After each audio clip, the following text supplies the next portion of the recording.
Good evening class, myself Aditya Solanki. I am your social science teacher. तो आज के इस वीडियो में हम लोग अपना चैप्टर 5th और हिस्ट्री का लास्ट चैप्टर कवर करेंगे।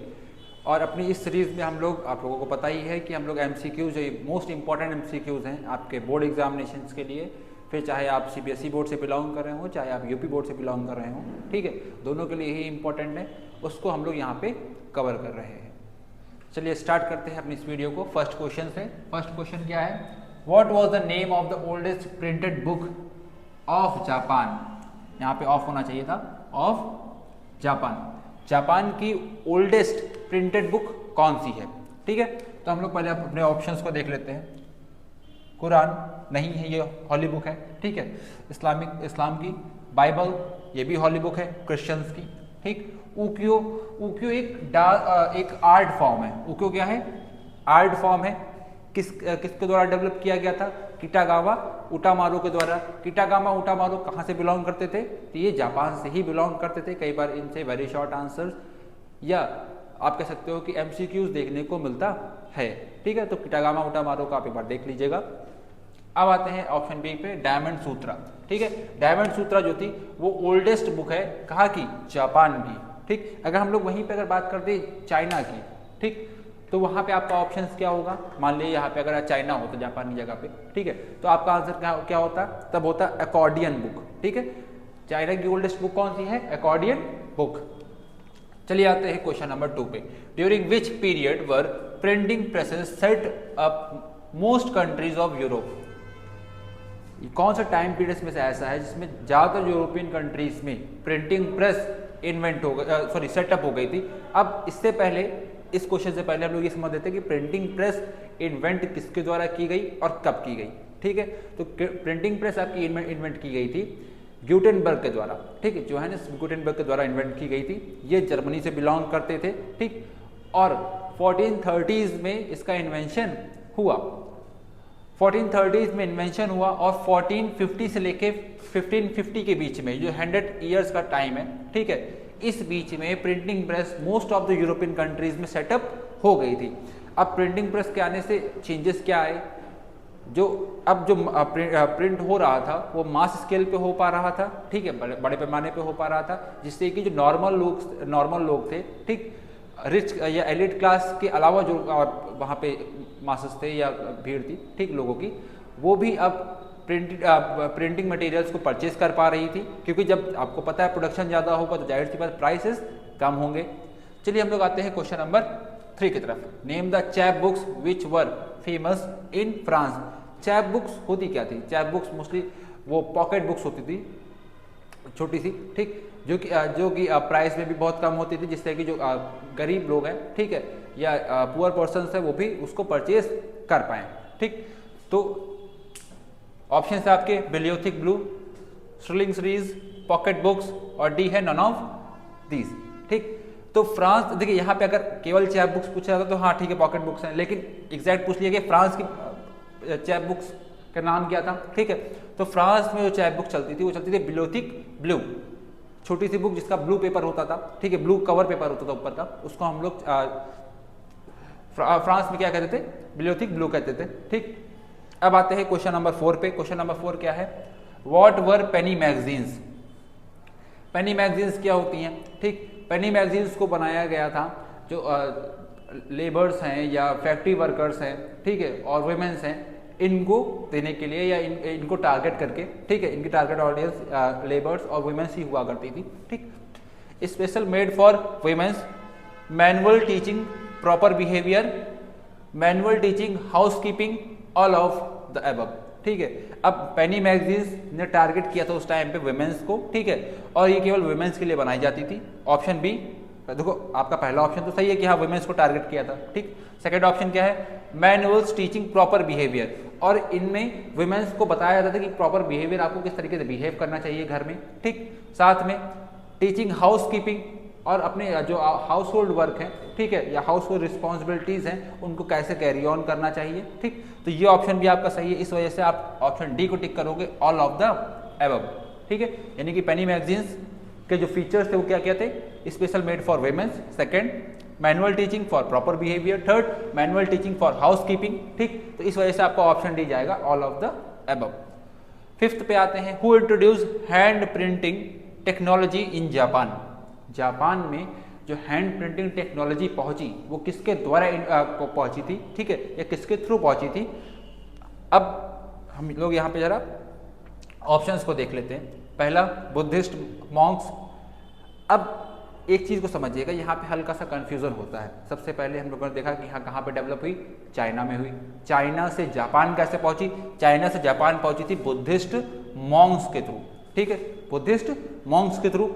और जापान के बाद फिर ये जो आपका अब देख रहे हो कि ये ईस्टर्न वर्ल्ड पे है, ठीक है, कहाँ पे है, ईस्टर्न वर्ल्ड की हम लोग बात कर रहे हैं, चाइना और जापान।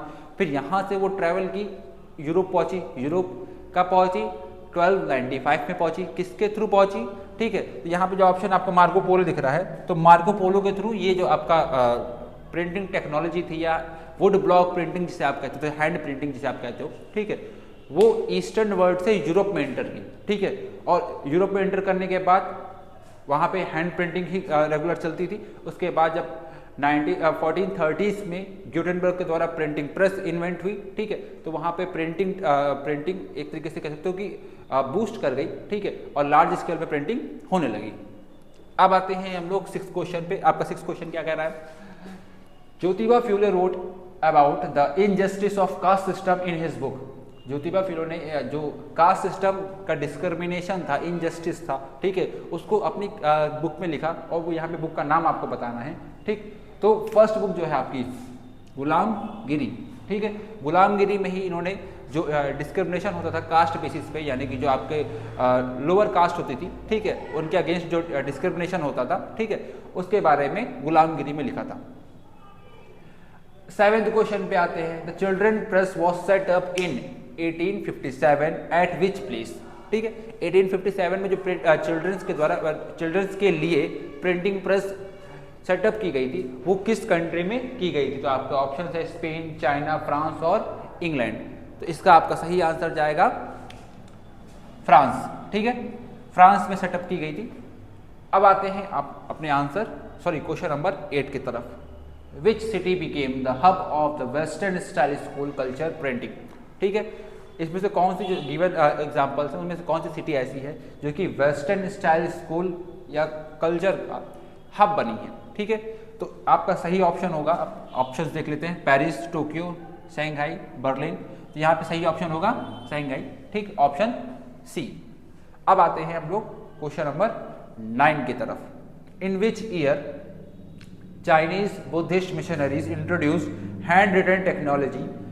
अब सेम चीज यहाँ पे जो क्वेश्चन था कहाँ पे गया, हाँ, हैंड प्रिंटिंग टेक्नोलॉजी जापान में इन्वेंट हुई, जापान तक पहुंची थी, इंट्रोड्यूस हुई थी, ठीक है, किसके द्वारा हुई थी, बुद्धिस्ट मॉन्क के द्वारा, ठीक है। अब यहाँ पे टाइम पीरियड पूछ लिया है कि कौन से टाइम पीरियड में पहुंची या इंट्रोड्यूस की गई थी या पहुंची थी उनके थ्रू, ठीक है। तो यहाँ पे आपके जो ऑप्शन है वो 1772 से लेकर 1774 पे है। ऑप्शन बी है 776, 778, फिर 758, 760, ऑप्शन डी है आपका 768, 770। तो यहाँ पे आपका करेक्ट ऑप्शन है वो ऑप्शन डी है, 768 टू 770 के बीच में। अब देखो, अब यहाँ पे आपको कोई एक फिक्स डेट नहीं मिल रही है क्योंकि इसका कोई रिटर्न रिकॉर्ड नहीं होता था, ठीक है। ये एक कह सकते हो कि जो नॉर्मल आपको इन्फॉर्मेशन है उसके बेसिस पे हम लोगों ने हिस्टोरियन ने डिसाइड किया है कि किस टाइम पीरियड में पहुंची होगी, ठीक।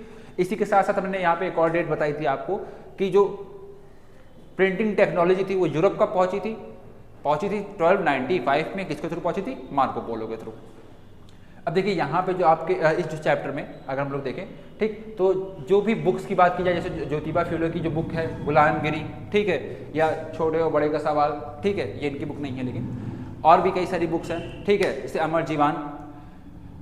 अब ये जो बुक्स हैं इन पे आपका एक MCQ बन सकता है, ठीक है, या वेरी शॉर्ट आंसर पूछ सकते हैं, ठीक, या आपको कह सकते हो कि शॉर्ट नोट्स लिखने को भी आ सकता है।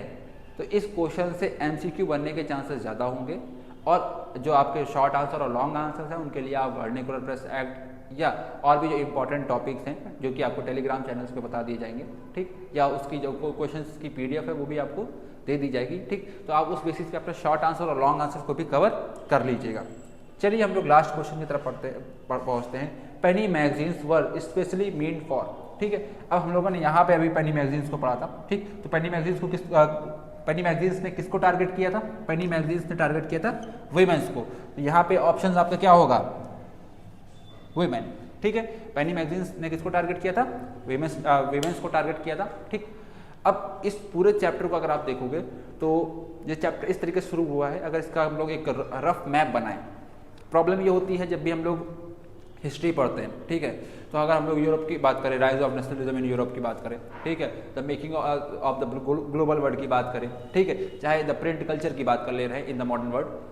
अब इसमें आपको सेकंड चैप्टर समझ में आ जाता है, नेशनलिज्म इन इंडिया।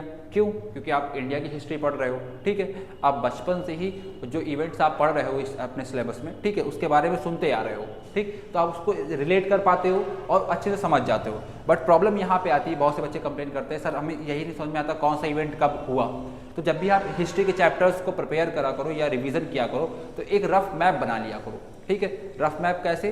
जैसे कि इस पूरे चैप्टर का हम लोग रफ मैप की बात करें, सबसे पहले चाइना में डेवलप हुई, ठीक, उसके बाद जापान पहुंची, देन वहाँ से इटली पहुंची, इटली से फिर आसपास के कंट्री से पहुंची, फिर उसके बाद 1940 पे ग्यूटेनबर्ग के द्वारा जब प्रिंटिंग प्रेस इन्वेंट हुई, ठीक, तब प्रिंट में बूस्ट हुआ। उसके बाद जब लोगों के अंदर अवेयरनेस आने लगी, क्योंकि वो अब चीज़ों को पढ़ रहे थे, चीज़ों को समझ रहे थे, ठीक है, तो वो जो रिलीजियस प्रैक्टिसेस चल रही थी, ठीक है, उसके अगेंस्ट उन्होंने आवाज़ उठाई।